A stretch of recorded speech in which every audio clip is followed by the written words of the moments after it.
excuse me to speak in Japanese for Japanese listeners. Good evening. This is Hiroshi Hayashi, Hamama City, Japan. 皆さんこんばんは。最初に5分だけ時間をください。まあ、私を疑う人も多いんですけども、この物語はですね、5分で、簡単にその入り口を説明したいと思います。謎のテント船、その入り口です。で、これがティオティワカンです。先ほど出ましたのがギザですね。で、これがモヘンジョダロです。これは廃墟になってますね。で、ギザです。このギザからモヘンジョダロ。それからこれがティオティワカン行く線ですね。で、この角度がですね、測ってみますと、136度弱なんですね。135。というのはどういう数字かというと、これ45度の3倍なんです。が、そのことよりもですね、2つのピラミッドをつなぐんですね。こうして。そして、そこに90度のラインを入れるんです。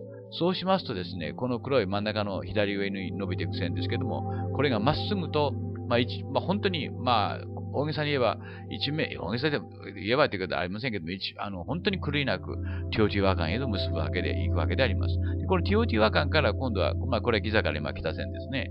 それから今度はこれがモヘンジョダロ行く線ですけども、この線がですね、正確に測っていますと 29. 点いくつかになりまして、30.0 になるわけですね。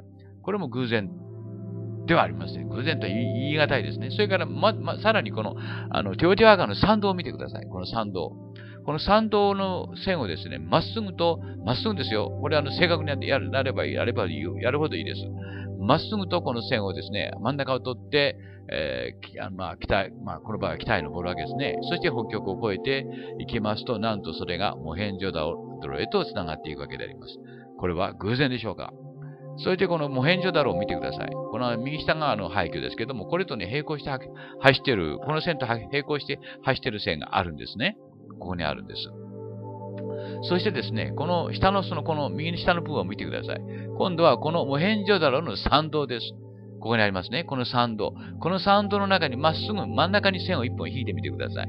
そうしますと、この線がですね、迷うことなくと言いますか、まっすぐと今度はギザへつながっているんです。わかりますか？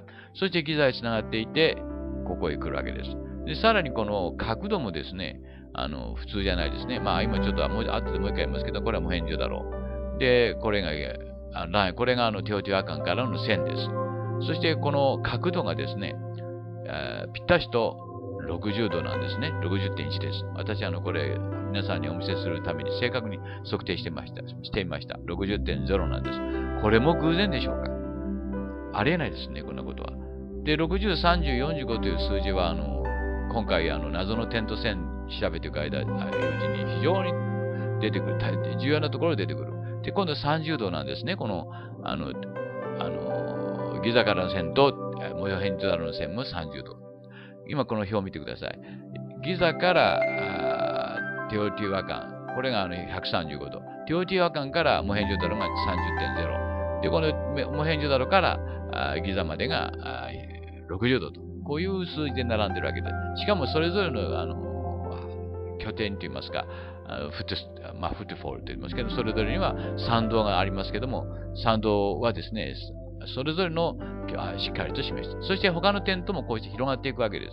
これはギザですけども、モヘンジョダロ。その線をしっかりと繋いでみてください。そうするとそれはプレハピーヘアに繋がっていくわけです。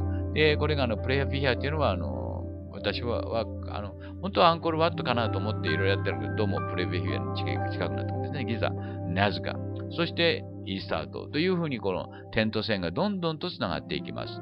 今回でビデオも73号を迎えました。失礼しました。73号ですね。